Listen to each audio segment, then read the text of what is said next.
So hospitality to us at the Chaplin School is all about experience. We have to make sure the students get real world experience, but not only that, we want them to really get the toes in the water and see what it's like. So the best way to do that is to experience it at the Southeast Hawaiian Food Festival, leading teams, they gain leadership skills, and then knowing what to do when an emergency happens, how do you get out of a crisis. So it's really getting them on path to be the next generation of hospitality leaders. And one of the things that I love about this event is how much it brings the community together, and how much the students get this hands-on, real-world experience. One of the foundational core values the school has is experiential learning.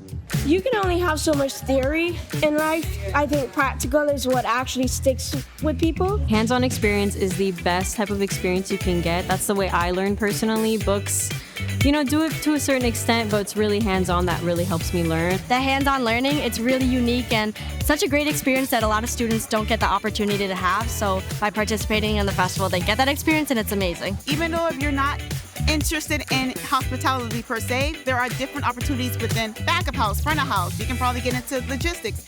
It's a whole networking experience. You cannot compare this to the classroom at all. The way that FIU sets us up for success is one of the reasons why it's one of the best schools in hospitality in the world.